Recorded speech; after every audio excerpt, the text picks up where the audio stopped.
What's up, military millionaires? I'm your host, David Pere, and I'm here with Alex Felice and my co-host and his newly designed backdrop. So you should let him know down in the comments if you're watching this on YouTube what you guys think of that, because I don't know, he probably didn't design it because it looks really good. And we are here with Michael and Suzie, who are friends, I suppose is the right word. Michael and I have talked a million times.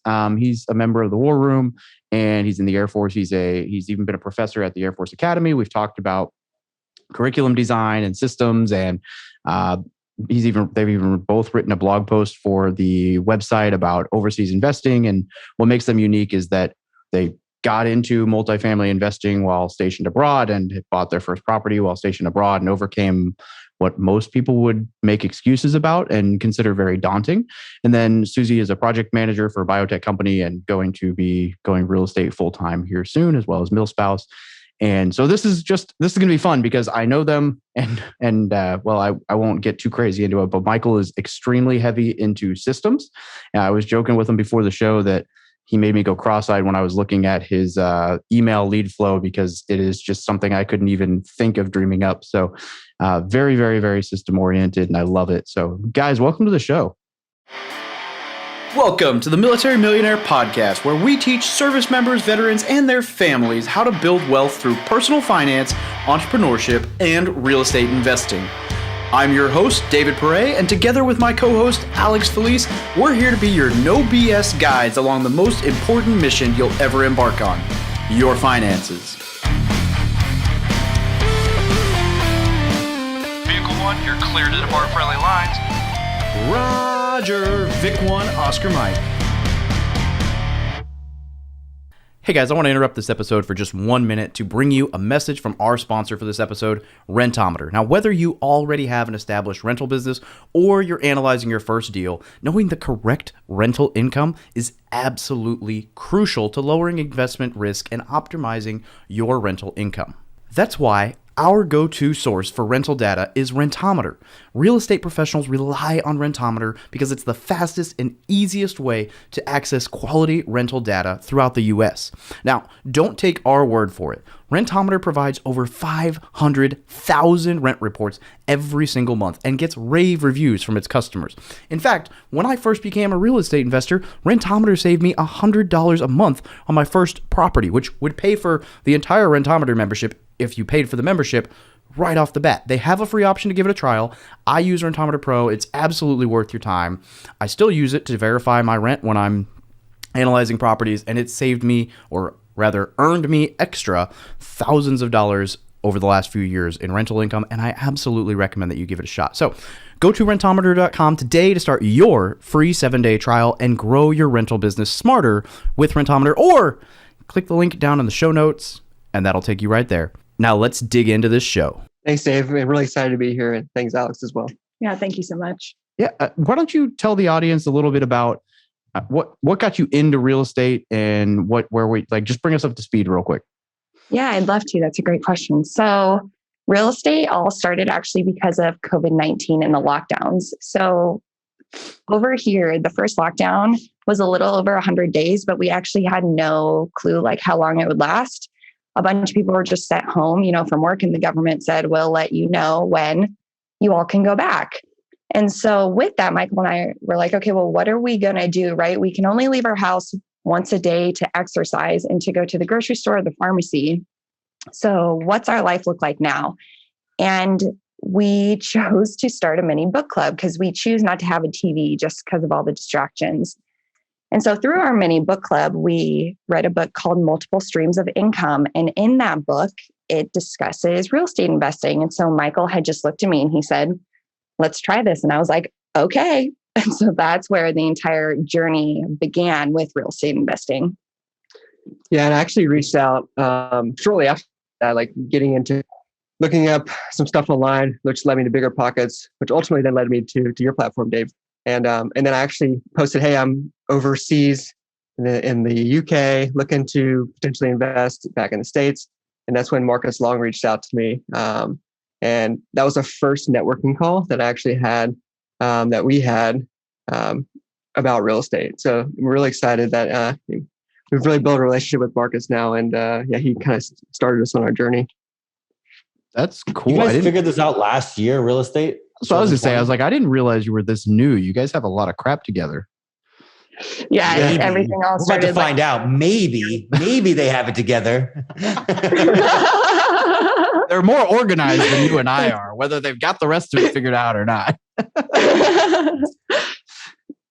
But yeah, everything started just a little over a year ago. Mm-hmm. That's awesome. Wow. You guys started out of boredom. Basically, we're stuck indoors. Let's go figure something out. No, what did you buy? What did you buy first? Getting into bigger percent and all the education that we were consuming was like kind of pointing us towards like single family, right? And so like it was like single family, just take action, do something. And so we set up like a long distance birding team like in a Midwest city, and we had everything together. It took like a couple months to get everything set up, and then we had like 2 doors under contract. And then the unthinkable happened. An inland hurricane came through and like took out like 60% of the trees, and the city was out of power for like 5 to 6 weeks. And needless to say, like contractors were no longer concerned with like doing rehabs. They were concerned like rebuilding the city. So our financing kind of fell through. Those 2 properties fell out of escrow.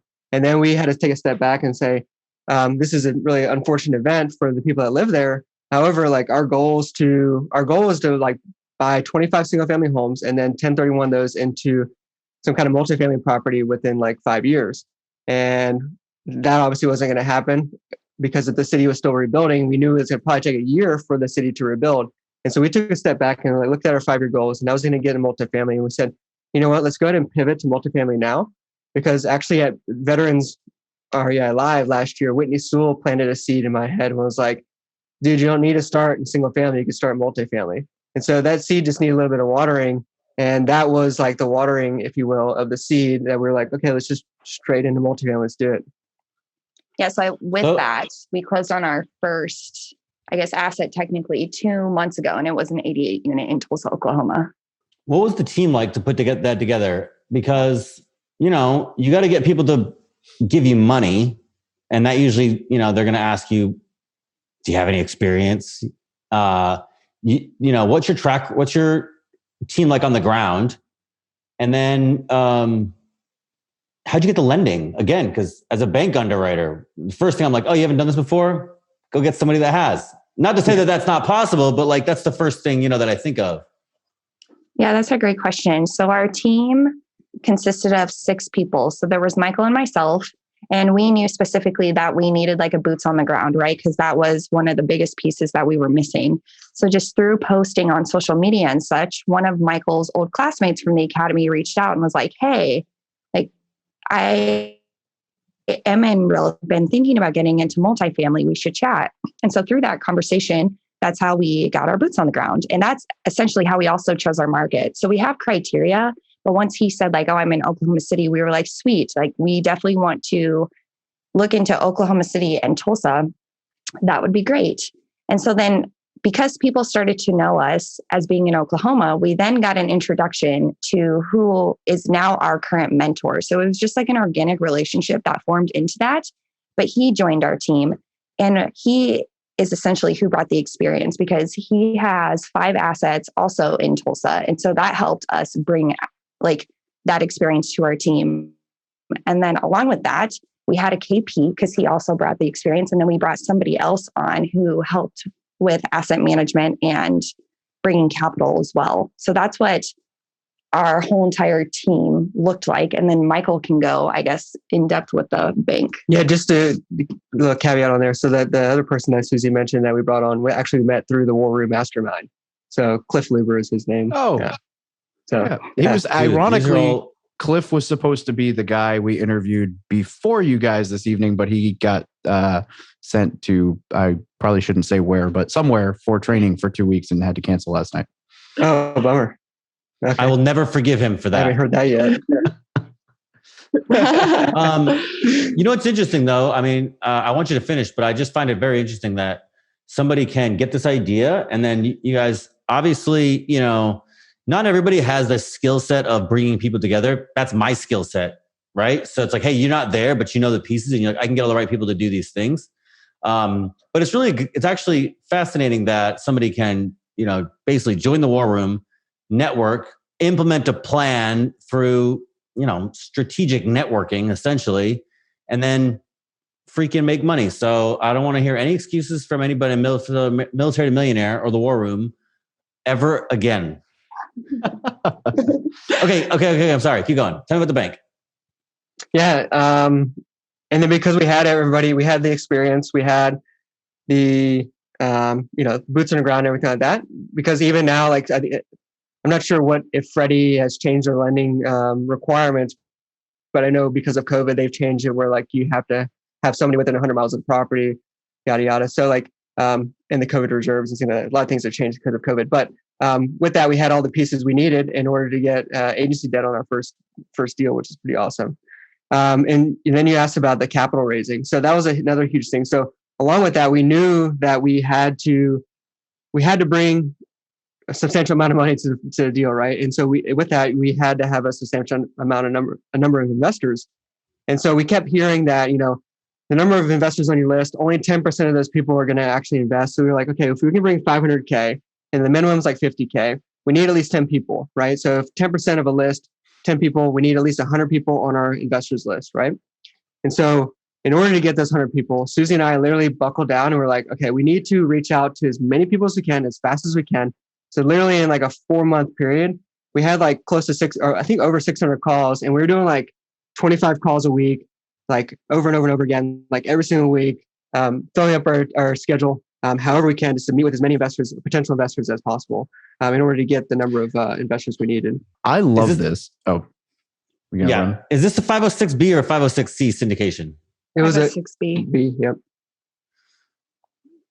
Could you clarify you had to make the these difference relationships before you went under contract? Yeah, exactly. We had to meet everybody before we went under contract. So the difference between a 506B and a C is that a B, you have to have a prior existing relationship with the investors. A C can be accredited investors. You can advertise and things like that. Yeah. So people think B is easier because you can do sophisticated investors instead of accredited. But I learned very hard. Well, as I learned everything the hard way. The first time I was ever a GP, and really to date, my only official GP slot on a syndication, because I've been doing JVs over the last couple deals because they've just been something we could take down in smaller groups. I didn't have I had a fairly large email list, and I thought, oh, well, this would be easy to raise money. I got a platform, I got social media, I got an email list. I didn't understand any of the rules as far as like having to be able to document who you like communications and be able to prove that you had a prior existing relationship and all this other stuff.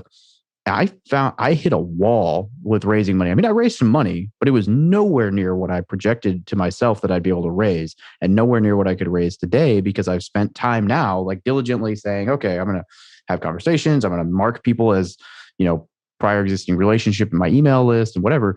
And so I think the foresight that you guys had to know the math behind, hey, only 10% of these people are actually going to lend us money. We need to have solid relationships with them. We need to focus on that. Like a lot of people jump into multifamily, and raising money is something they focus on after they get a deal under contract. They're like, okay, time to raise money. Well, no, actually that's 100% the wrong way to do it. And you're shooting yourself in the foot. You might end up, looking for people to, that's the reason people bring other investors in to kind of help them raise the money and have to give away portions of their deal. So I think you guys did that the right way. And I commend you for that, because a lot of people wouldn't know that that's the step. And 600 phone calls, man, 25, that's exhausting. Good for you guys.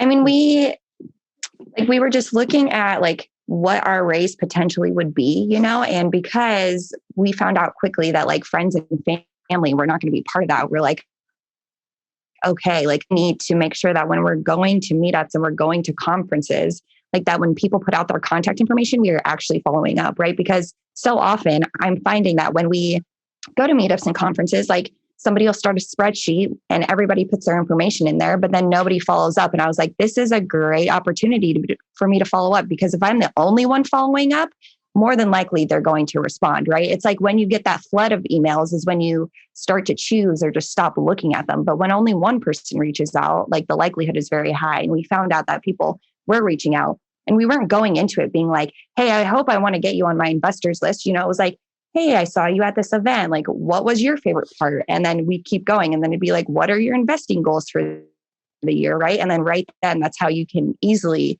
start a conversation to get them on the phone. Natural, organic relationship building. It's almost like that's the best way to do this. I like it. It is exhausting, Dave, but it's not exhausting when you know your end goal, right? And so a lot of people mistake like what a syndicator does or like what real estate syndication is all about, right? They think about like, oh, taking down deals and stuff like that. No, the business of syndication is raising money. That's the baseline, right? Like you said earlier, like if you have a deal but you have no money, you have no deal, right? You have money, you have no deal. But yeah. Well, what if you have a lot of money and you don't know what a deal looks like? Then you have to go figure out what a deal looks like. And I want to become friends with the person who has a lot of money.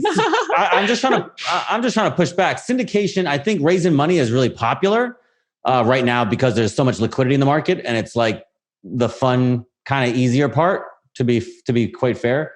But going off there and watching my partner actually asset manage and run a property, that's what I consider to be the hard part of the syndication. Personally, syndication. So go ahead, please. I was going to say, no, that is also the hard part, because like even Michael and I from all the way over here, like lead sponsoring. And so granted, we are not at the property, like watching the PM, like we're having the weekly calls. We probably email the PM like 5 times a day, asking questions, going back and forth. We are helping with the vendors and everything. So no, there is a very difficult part to asset management. But even with that, like it's figuring out your processes in order to like have that streamline better, because we didn't want to go into it blind. So like along with understanding how to raise capital and how to create that team, like we definitely dove into a lot of education about asset management, because when it's no longer about you, you have no opportunity to fail, right? Like I have to worry about the families that are in the apartment complex, and then I have to worry about my LPs too. So like out of my way to figure out everything as much as I can. And I do understand like risks happen and failures do happen, but it's like learning how to fail forward and get back up and do it again. Well, now I'm going to tell you why you're all wrong. Because raising money is both fun and also difficult per se, but exciting, while managing a property and strategizing on ways to increase income and reduce expenses and renovate and turnover and all of that strategy side is fun and challenging. The worst part and the hardest part of syndications is the freaking paperwork that goes into filing and dealing with attorneys and all the legal mumbo jumbo bull crap that nobody actually wants to do and nobody warns you about when you jump into syndications. Nobody's like, oh, here's you go to talk about multifamily and it's all about raising money, finding deals, structuring deals. Nobody tells you about how miserable that piece of the pie is if you don't hire the right attorney. I saw that and I was like, I don't know if I ever want to do this again. Like I got to hire this part. Like this is terrible, dealing with freaking SEC attorneys and all the fun crap, and not my piece of the pie. Not at all. That is not me. Michael and Suzy, which one of you guys does ops? That side, what David's talking about, the paperwork. So we both kind of handle it.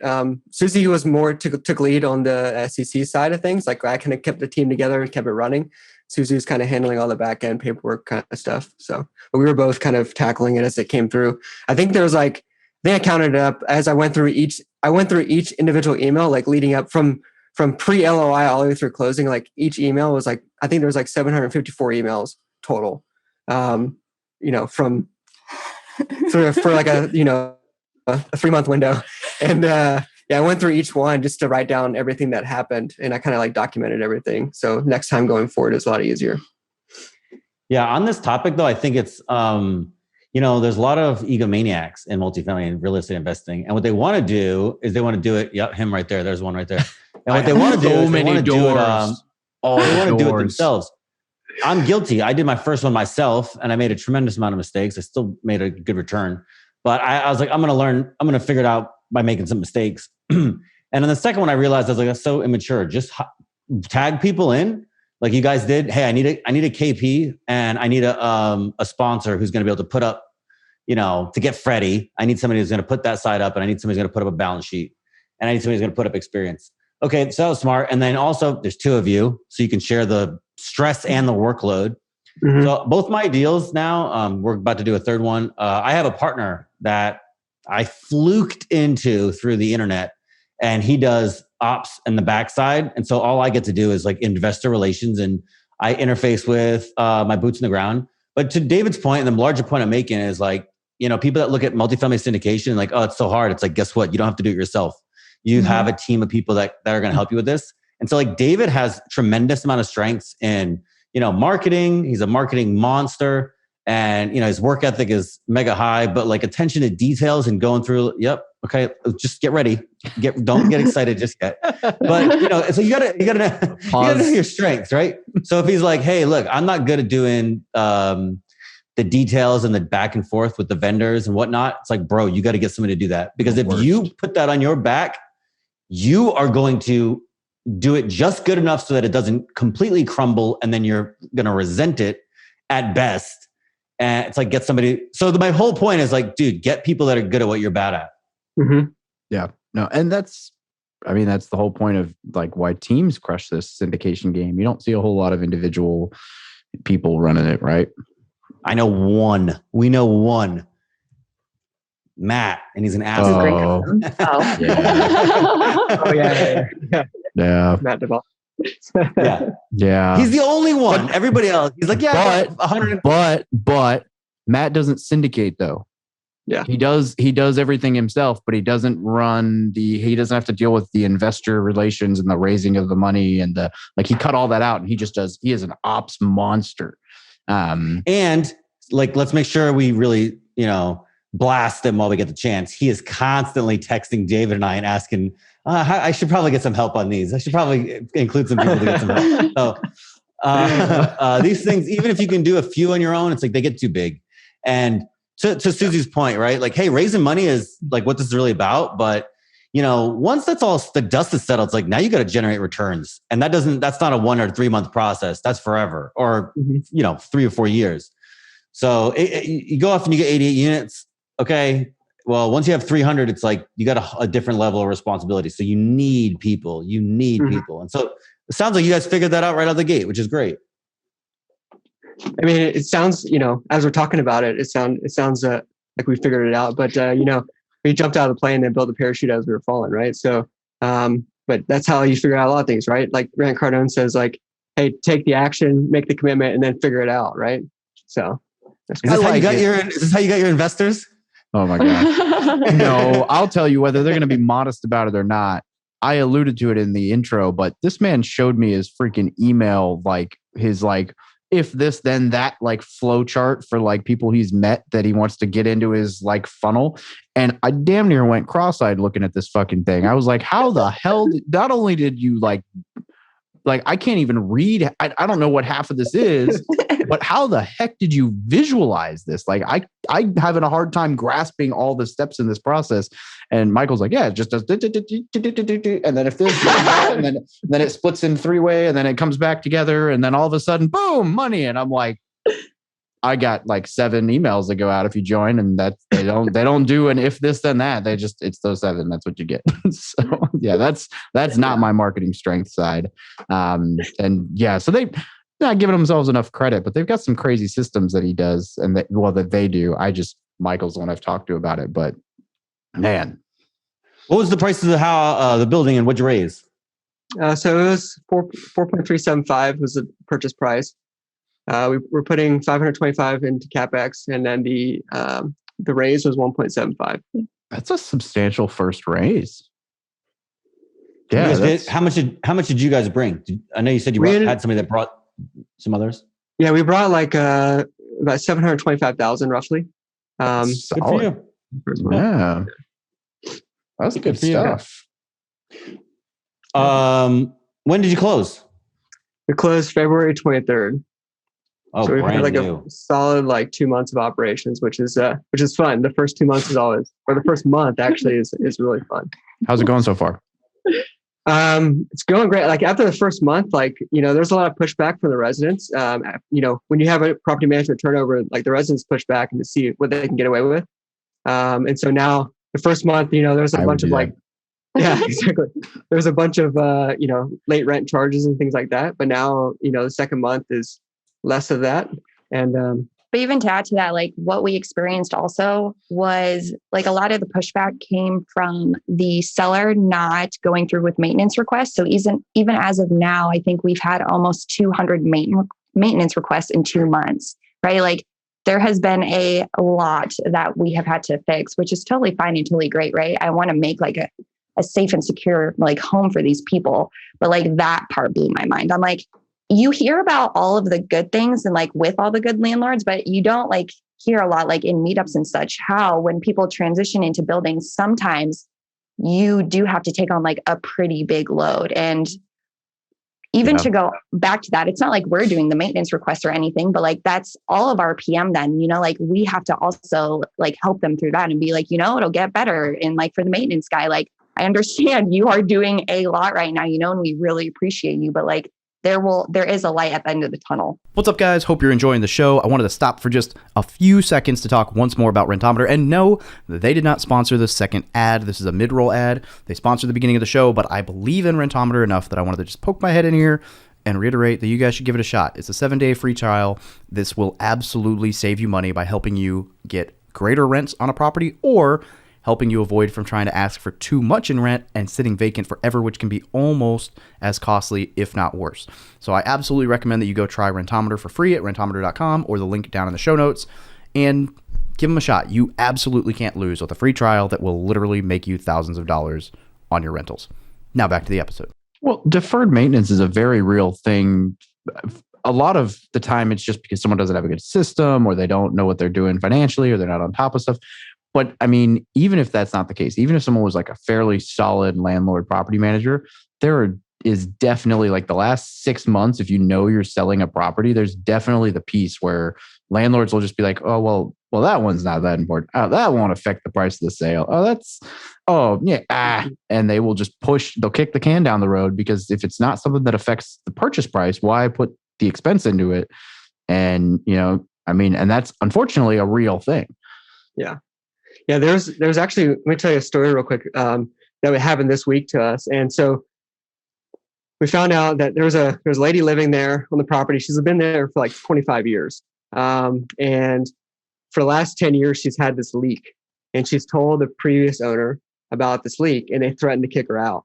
The previous 2 owners both threatened to kick her out if she didn't shut up, right? So literally, so she was scared to bring it up to us. And so it took her like over a month to come to us and say, hey, there's this leak. We've had this water leak. We actually found it because we were like, hey, there's a water leak on the property somewhere. And we actually, our plumber traced it to her apartment. He's like, yeah, I've told previous ownership about this leak, but they threatened to kick me out and stuff like that. They were like, how fast can we fix it? Right. So we had it fixed like that day.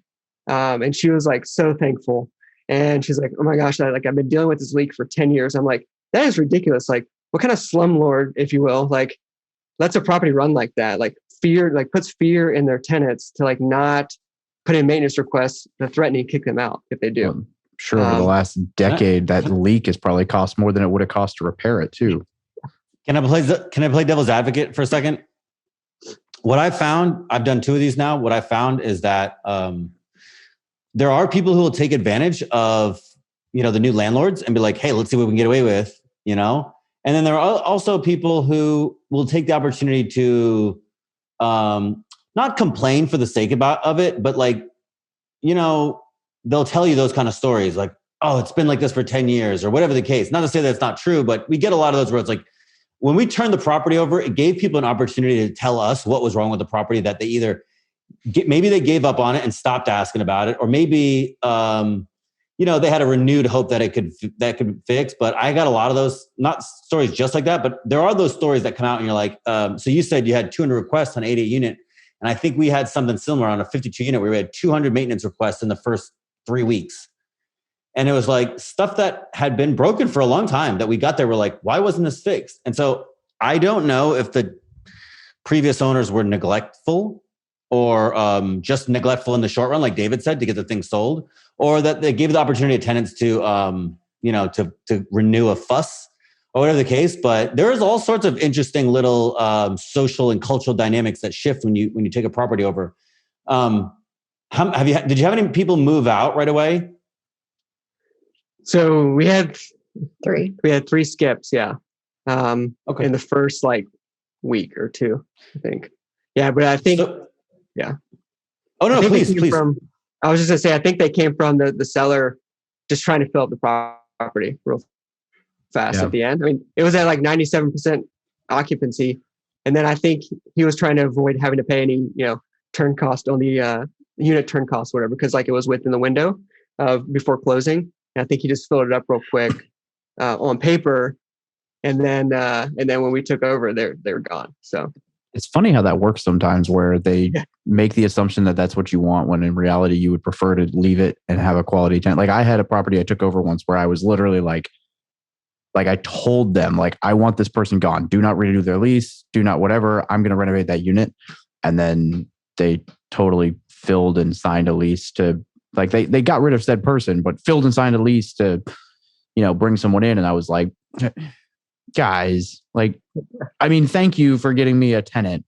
And these ones are okay. But like, I was planning to renovate it so I could increase the rent. Like, dang it, so. Yeah. So do you guys have a renovation plan? Is there rehab included in the? There is, yeah.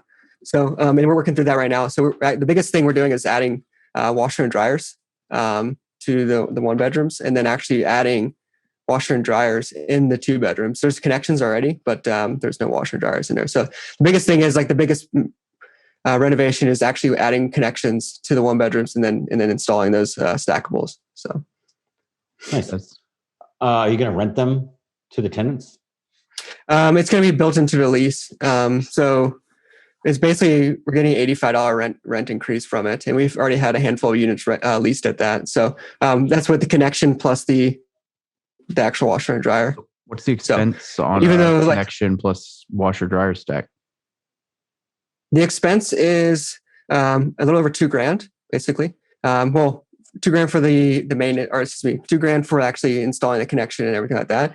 And then the stackables are about $800, $900. So yeah, 2-3 year payback, not bad. Yeah. And then ongoing. I like it. Yeah. I think over the entire life of the business plan, it was like an 87% ROI. Yeah. Yeah. There's all sorts of little interesting things when you take these properties over. We had on the first one, my first one kicked my ass, bro. I didn't realize it at first, but what I really needed to do in retrospect, what I really needed to do day one, as soon as I hit the ground, was get a plan. I needed to evict every person that was there. And that property, now that's just my property. That was just that one because it was so mismanaged. That property did not turn around fully until I got out the last, I did 100% have the turnover of every property, every unit in that place before the culture stopped. Like I could do an increase in human culture before, like, F the money. Like I couldn't get people that would, stop littering in their own yard kind of thing. So I there's so many interesting, like Suzy said, like, hey, they don't tell you about this, or, David's like, they don't tell you about all these, the paperwork and all that stuff. And it's like, yeah, there's lots of stuff that people don't tell you about. I had cultural issues at both of my properties that just takes, like, new management. You got to get people that are going to skip out because, like Michael said, they've been leased up, and they don't fit or whatever the case, they skip out. So that's why I was like, look, when we took this one over, we had 6 people leave in the first 2 weeks. I was like, good, renovate those units, get them out. I don't want to deal with it. Yeah. And I think the best part though, because even though we all don't know about it, like that's the best part about having a team, right? Because like if Michael and I don't know about it, somebody else might. And even if they don't, like when you bring all those creative minds together, like that's how you come up with a solution, because we all have different ideas for a plan and we all have different solutions for every problem. So I think that's like the best part that comes out of the team. Like, because even if 1 or 2 of the people don't have a solution, the 4 other might. And that's the beauty of it. Yeah, that's huge. All right. I'm going to shift and slow it back down a little bit and ask, because the biggest fear that I hear from a lot of people in the group, one of the biggest groups outside of money, because money is a big one, is a question I see all the time is, how do I get started if I'm overseas? Or how do I get started if I'm out of state? Or how do I get, and we talk about that a lot, but being out of state, even if it's in like Hawaii, is nowhere near as scary, like psychologically, as being overseas. So I'm curious kind of what you guys were able to do, or if you have any pointers or tips for anyone as far as like how to get over that mental block of being, overseas and getting started in real estate. Yeah. So I would have to say it starts with like education. Cause like I find now, because Michael and I even host a meetup over here, is that when people in the room have no idea what anyone else is talking about, like sometimes you zone out, right? And you're like, why am I here? And that's when you also get like imposter syndrome. Like, I don't know anything that's going on right now. Like I'm not ready for this. But like through the education, like listening to podcasts, reading whatever books, attending conferences, you gain it really quickly. And then your confidence level definitely goes up. I think it starts there, but then even like just going to networking events and listening to what other people have to say, and like having people see you in that space, because the more you learn, like the more you will speak up and the more you'll ask questions. And I think that's a great place to start, even from over here, because when you see other people like you doing it, you are more likely to do it as well. Yeah, I think education's huge. Yeah. Education, yeah, and then building the right team, like aligning yourself with the people who know more than you know, right? I think that's huge as well. So and then it helps build your confidence. Like finding our mentor, organically, through networking was huge. Like I just, met this guy, had a Zoom call, chatted with him a couple of times, kept up with him on email, and then like chatted with a couple more times. And I was like, hey, would you mind like looking over my underwriting, make sure that I'm not screwing anything up, and like finding and having him in the same market and actually investing in the same sub-markets as well. Within Tulsa, like he knew the numbers, like he knew like what the expenses would be. He knew the property management companies there and things like that. So, and then he was able to look over my underwriting and say, okay, well, you need to adjust this here, you need to adjust that. So that was huge. And that was and the other thing too, is like, he didn't just like change it for me. He's like, hey, why don't you take a look at this, or like do some research on that. So like, he made it like a learning experience for me, which was really awesome. David has such an advantage in finding people that know more than him. I'm so jealous of that. I would say that's a subtle jab, but I think there's actually a little bit of jealousy in that. I'm going to leave it. I think that's a skill set. Education and networking.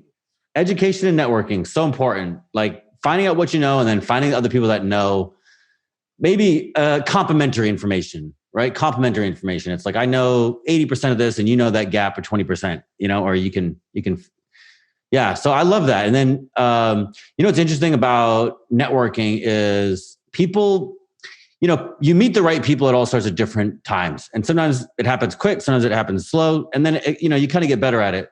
And you meet this guy as a fluke, essentially, who becomes your mentor. And then you guys buy this deal together. And then people go, if I could only meet that person. And I'm like, yeah, you will. You just got to do exactly what Michael and Suzie said, which is go to networking events, go to meetups, go to online meetups, hang out with people like digitally and physically that want to do this thing. And it's like, maybe you'll meet them on your first meetup. Maybe you'll meet them on their 10th, but you will meet that person that helps you. And then you'll start finding out that you'll meet a lot of them. I mean, the War Room, great resource, unbelievably good resource. I couldn't have done my last deal without the people that I met in that group. I wouldn't have been there had I not met David randomly at a FinCon.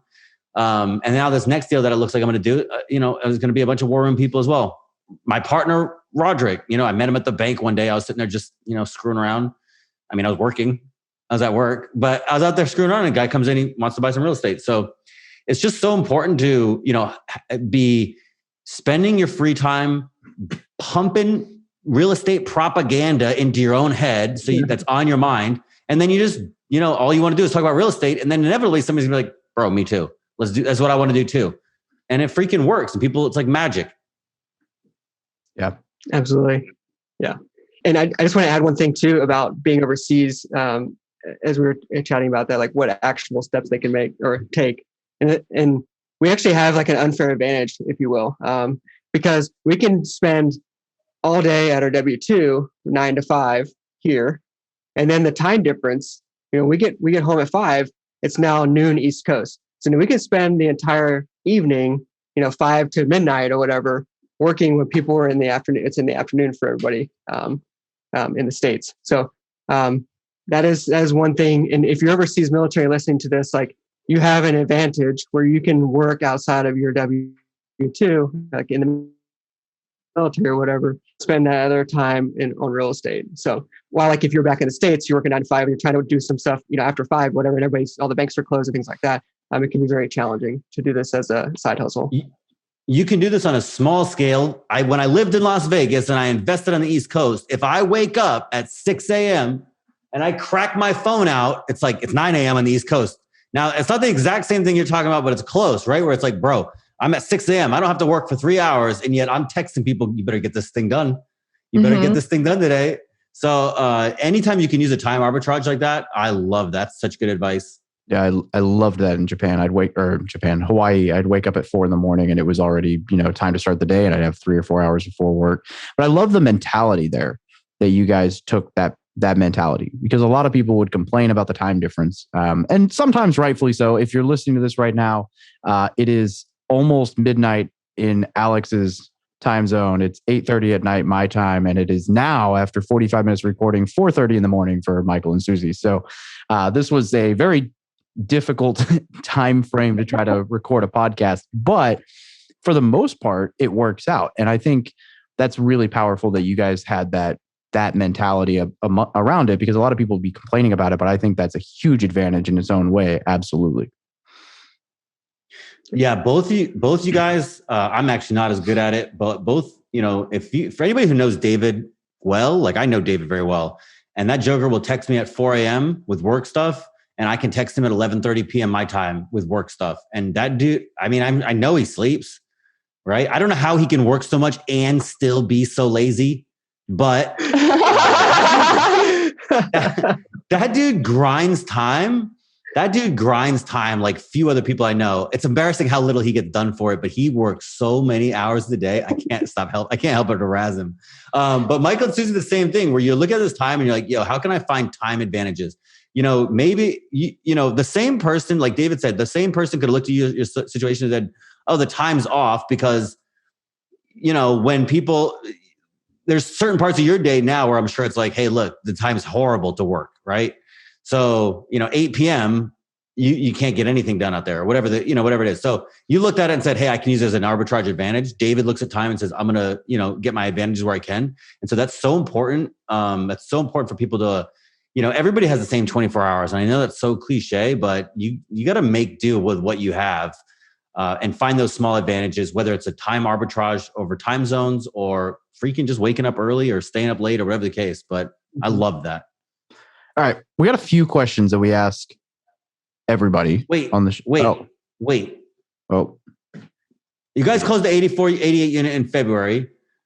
What is your plan? How long are you going to take on that? My plan was I set up a certain amount of time on my first one to make sure that I knew how to run this thing and I could provide investor returns before I went and got the next one. But I'm curious what your, what is that funny, Suzie? She's laughing. No, I'm laughing because we have another property under contract. That's my question. So tell me about it. Yeah. Right. Well, I don't want to talk too much about it because it's going to be a 506B. So, but it is 100 units and it's in the same area. Same area, Tulsa. So cool. Nice. We are excited about it. Yeah. That is exciting. And we're partnering with more people from the war room on it. So yeah. There you go. So I wasn't invited. I wasn't invited on this deal at all. We need to chat some more, Alex. We have a pre-existing relationship. I checked my Facebook Messenger before I got on this chat. Well, then that's a great reason for us to add you to our email list. I changed my mind. You just watch. I want to know, Alex. I want to hear how the if this then that lead flow sounds from the other side, because I know how much you hate emails. I'm hard to deal with by design. This man, their freaking lead flow is you will be unsubscribed. No, I'm just kidding. And I'll know because I get so fast. Yeah. And they'll get you with something else because it's probably built in there. It's going to be like unsubscribe. Thank you note goes out. It's either you pound them to death until they either get on your list or they unsubscribe. So but there's no in between. Yeah. In sales, we had an old saying where it's you call them every single day until they buy or die. I love it. And you're going to buy. I like it. I like it. For the record, that's the only time Alex has ever stopped me from going into the wrap-up lead questions on the entire time that we've been recording. So you guys should be proud of yourselves. I was curious. Yeah. We're here all morning. Do you have more? We're ready. Nope. That was. I do notice one thing now that you looked back there. I noticed that you took the dog out of your set. I don't know how I feel about this. No, you know what? He's my dog is funny. If I try to close the door, he wants whatever the opposite of what I think if he's in and I close the door, then he wants out. And if he's out, like he's probably at the door, I'll come right in. But there's gonna be, so the set's not done. I got something coming right here where on the wall there where I'm gonna change the name of my website. It's coming and I'm gonna brand it and I'm gonna put I'm gonna get a custom decal made. And that's going to go right there. And I'm going to get Tilla's bed. He's going to go over here and I'm going to have a little thing that says, Tilla sleeps here. And he's going to be part of my set. So you'll see him over there. And then I have some stuff coming. I got some, but this is mostly it. And then I took my old picture design theme and made it a little more. I think that looks better with the spacing. And I have some less, not cluttered, chaotic maybe. Yeah. I do love my chaos, but bro, this is the same room. I know. It looks way different. It's the same room. Yeah. I moved. I was facing that wall. And so I painted it all in the last 3 days and I did some work. Can you believe it? Okay. This podcast is not about me, no matter how bad you want it to be. Wait, but I have something to add though. So I was thinking about this in regards to going into the next deal, So there's two big pieces to it. Cause I was like, okay, I want people to think about this methodically before they just jump into another deal. But we are keeping our property manager is on that asset already. So we know the property management really, really well. And so that made us really confident about it. But then also part of the team has changed and shifted. So it's not like we have two of the exact same teams trying to battle two assets that we are taking over immediately, right? So when you grow into more assets, your team can change as well. And so that's great too, because then you have different people working on different projects instead of everybody trying to focus on the two and hoping that they don't get burned out. Right. And so I think those two things really helped us a lot. Yeah. The property manager who you guys put on the 88 is the same ones who were already managing the new one? Yeah, exactly. Please tell me they brought this deal to you. They didn't, but it did come through people that we network with. Okay. That's awesome. That'd be so cool if your property manager was just like, man, I like you guys. You guys want this one I manage? I hate them. They did advocate for us. They're like, that's huge. We want them, telling the sellers, we want them because they're awesome people. And they were telling us that too, that when we had the kickoff meeting. So that's cool. We're excited about that. Hey, let me ask you this. How many properties does that property manager manage? Ooh, I think they have close to 4,000 units now, and they're kind of spread across Tulsa and other submarkets or tertiary markets, I guess, in Oklahoma, and then also into Northwest Arkansas. I'm not sure if they go all the way to Fayetteville, Arkansas, but in that area for sure. So, nice. Yeah. So the reason I ask is my property manager is my partner, and he started out as a little fledgling mom and pop property manager. And then basically, I showed up one day and I'm like, hey, I'm going to go off and make a career out of this. And I'm going to give you 1 million units. And David acts like I'm joking. That guy he managed 40 properties when I met him. And then I was like, yo, I'm going to hook you up. Now he's up to 43. 400 and a little bit. You said properties. That's awesome. Wow. You said properties, not units. Don't be trying to fluff this ego. It's one property, even if it's 200 units. It's 400. It's 400 social security numbers. And now it's like, hey, I'm about to add 200 to your. I'm gonna double it. I'm gonna add it 50%, not double it. I'm gonna go 50% more than what you already have in one swoop. So that's why I was curious, because I'm running into a whole different set of problems where it's I'm outgrowing. Yeah. I'm not going to outgrow my property manager, but I have to help him build systems. Have to build the system with him. And so, it's good that you don't, everybody has their own unique problems, but I was just curious, selfishly, I was like, yo, does anybody else have this problem that I have? I'm sure you have others, but I was just curious, what that, I never thought about that, right? Is your property manager capable of doing what it is that you need? And that's a question that, again, I never heard that question. I always tell people to ask when they're interviewing property managers, like tell them what your goal is and see what your property manager, like the look on their face. Cause there are definitely property managers who would rather stay small and don't want to scale, which is fine if you don't want to be huge, but there are also property managers that don't want to touch you if you don't have so many doors or whatever. So it's like, there's definitely a niche there, and you are in a unique spot to be growing. I don't even want to say growing with, but growing your property manager for them. Cause my property manager, well, I meant like it's not like you're growing with them so much as you're growing and they're growing with you. Like my property manager has been growing probably at like the same percentage rate that I am, but they had a lot more doors when they started. So they're scaling very quickly, but they have like a full team and they're very system oriented. So, and then obviously Michael and Suzie sound like their property manager is already a freaking gangster. So I'll let her know. Yeah. Yeah, that's cool. Dude, I love this story just because it's so much like, just find the right people. I mean, did you guys fly in to see the place? Have you seen it, or you haven't been here? We haven't because of the quarantine. Yeah, bro, I love this story. Yeah. I love this story. But if you like our whole like end goal, right? It's like I can retire in 7 years, and that's the plan, right? And so we plan on doing this from anywhere in the world. Yeah. But basically, we are setting up the systems and processes now, and training everybody, and like setting up all the teams and everything that we need to do this from wherever. We're proving that we can do it from the UK. And now when I retire, we can live in Thailand for 6 months or live in Australia, and we can do the exact same thing. We have the systems and process in place. Afghanistan, sure. I can't want to go to wait. Southeast Asia. Or Southwest Nobody Asia. ever says they're gonna go live in like Iraq. It's just I don't understand. I think I Just like a know little there's more greenery. Well, I guess there is a lot of greenery over there. I want like happy greenery. Maybe that's a better word.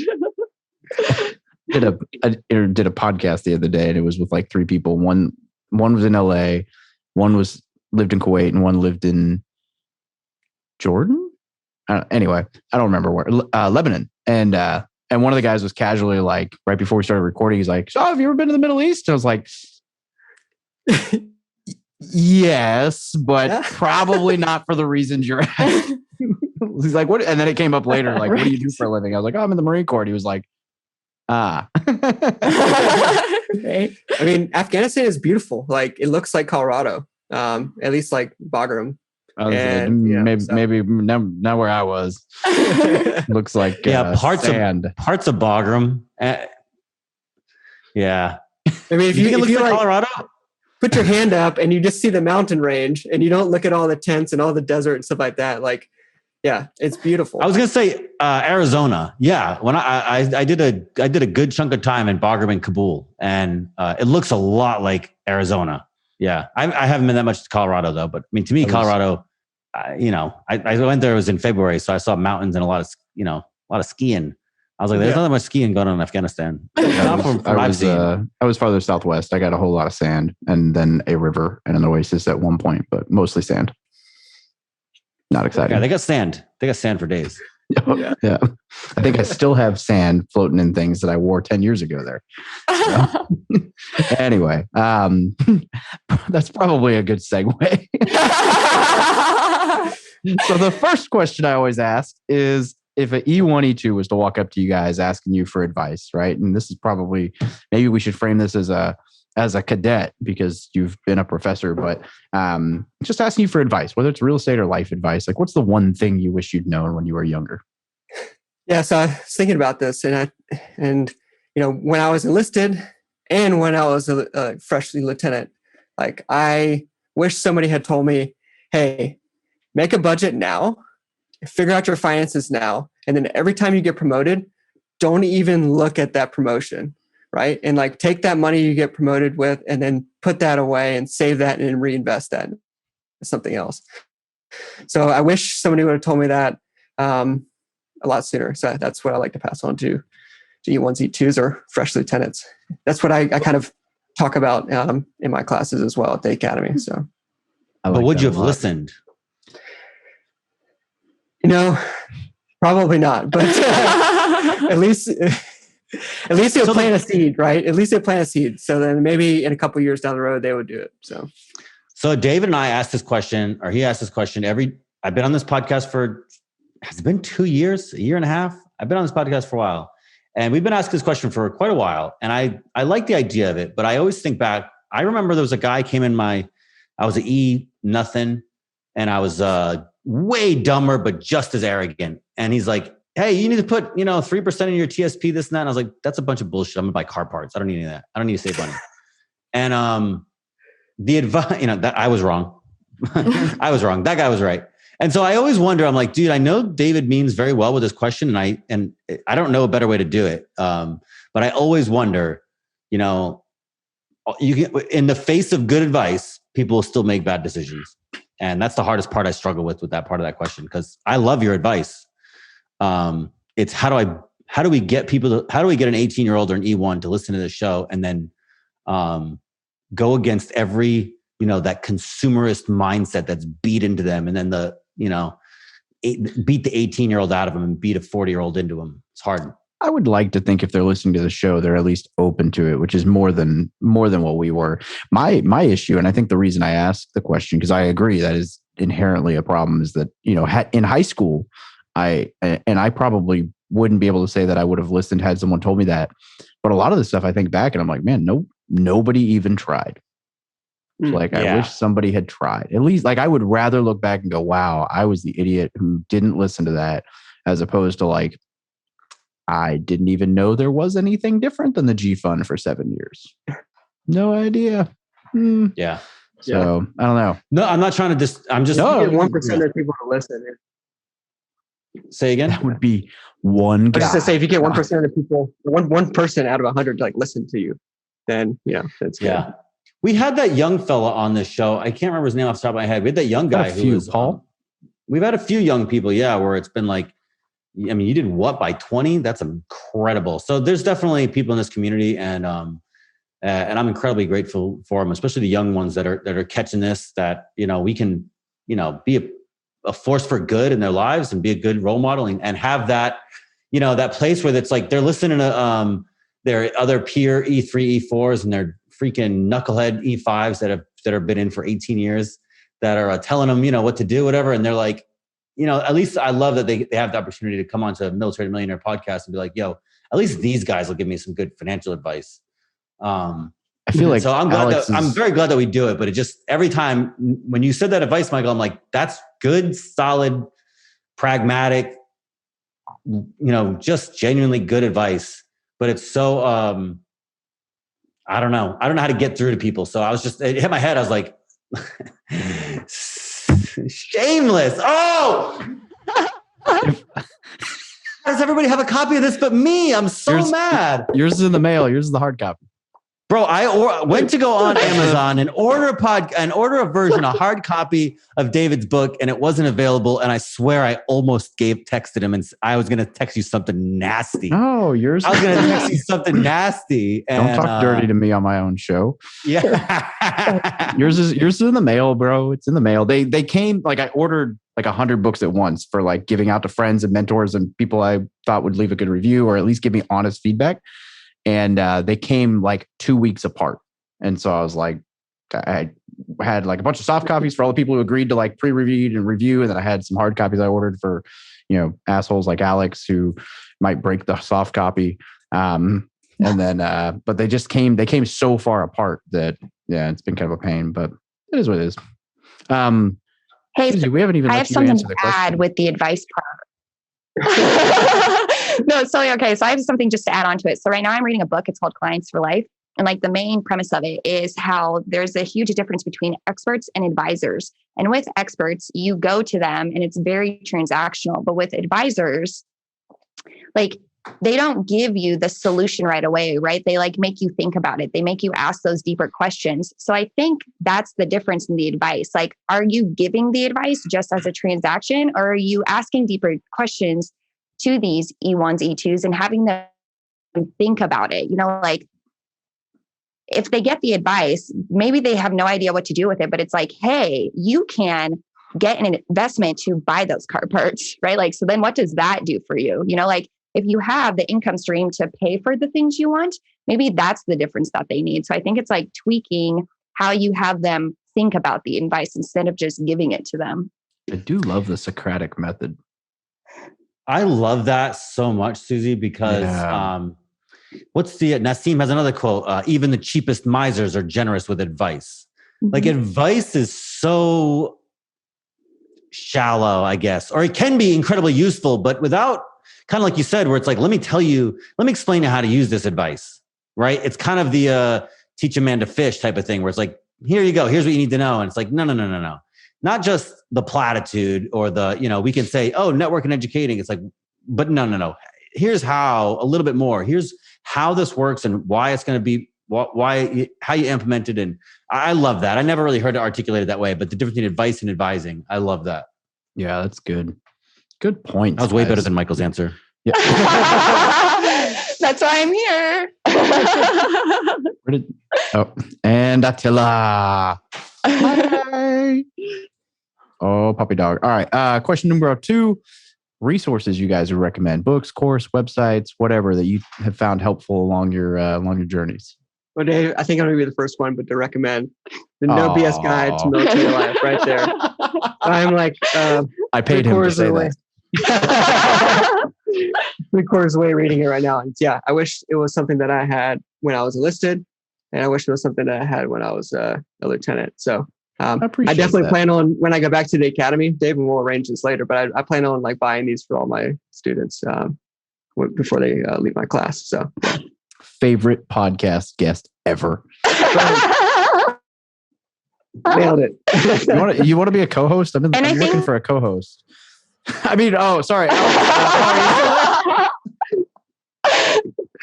That's funny. And even talking about, like doing it from like overseas and what to look for, like even starting off with just Google, right? Like you can Google like real estate investing groups, real estate investing meetups, like meetup.com is a great resource because like just putting in like passive income investing or real estate investing, like you can break down the words however you want, but you will find a huge laundry list of like networking events that you can then go to. Yeah. And if you're overseas military, Suzy and I host a meetup for overseas military or anybody who's overseas investing back in the States. We host a meetup that meets like once a month. So if you're interested, just reach out to us. Oh yeah. I like it. All right. Where can people get a hold of you? Where can people get on this crazy email list? What kind of stuff you guys got going on? So as we were talking through this whole show, right, we're talking about systems and processes and everything like that. And I talked about going through the 754 emails of, pre-LOI all the way through, property takeover basically. And so with that, like Suzy and I like thoroughly documented like everything, every step along the way. And then we distill that down into like a checklist. And so if you want to get your free checklist of how to close on a multifamily property, you can go to adventurousrei.com/checklist. And you can download it there and you can find us there as well. See what I mean, Alex? Did you pick up on how subtle that was? Like I'm told you, systems, man. This the perfect, like literally like, hey, here's this super valuable, really complex thing that we broke down into a really easy, digestible checklist. And if you go to that link, you'll end up on my email list, and then we'll be able to talk and everything. Like that is the perfect funnel. Well done, guys. Thanks. I'm trying to figure this marketing thing out. Oh, I love it. I'm gonna like steal you. I don't know if you're gonna do any deals in my market, but I'll find it. No. We can arrange this. Yeah. I'm down. Yeah, we're all close enough. So whenever you guys do fly into Tulsa, we're gonna have to link up and hang out for sure. So guys, this has been good. This is the best ever podcast I've ever recorded with somebody who's already living in tomorrow. Yes, we are already living in tomorrow. Alex is about to be in tomorrow too. Yeah. 6 minutes. He has to join the club. Hey, Yeah. he was the one who extended this though. He can't get mad at me. I was all in for the wrap up, and Alex was like, "Hang on, guys, I have energy tonight." So, Hey, look. Thanks for bringing that. The show is priority number 1. I'll sleep later. I don't care. I want to make sure we get I want to make sure we get their story. I want to make sure we ask all the questions that people are thinking in the car, right? I was going to ask that. Alex is so good. Couldn't agree more. Seriously though, guys, we don't normally go past an hour. This is over an hour. This is really good. You guys, you have a good story. And what I know, Alex isn't going to say it because I don't know, he's being nice right now. Maybe he just doesn't want to dog on the rest of our guests, but it's very refreshing to have people come on the show and just talk story and talk about what they're learning and what they're doing and not pitch and not be selling and not be like, we get a lot of that on the show, unfortunately, where we have to kind of like, oh, okay, cool. We're going through the motions with someone who's just trying to like get their name out there. And that's all they care about. And this has been just good dialogue about getting started in something and progressing in systems and just fun people. So we really appreciate you guys as guests, and I'm going to leave all that in on the recording. So yeah, this was so much fun. I mean, yeah, I'm glad we woke up early to knock this out. So really excited. Me too. And then I'm going to go to sleep and, well, I'll wake up early anyway, but been good, guys. Thank you very much for joining us tonight, tomorrow. Thank you both. This morning. Thanks, Alice. Yeah, thank you. Thank you for listening to another episode about my journey from military to millionaire. If you liked it, be sure to visit FromMilitaryToMillionaire.com/podcast to subscribe to future podcasts. While you're there, we'd love for you to rate the show, give us a review on iTunes. Now get out there and take action.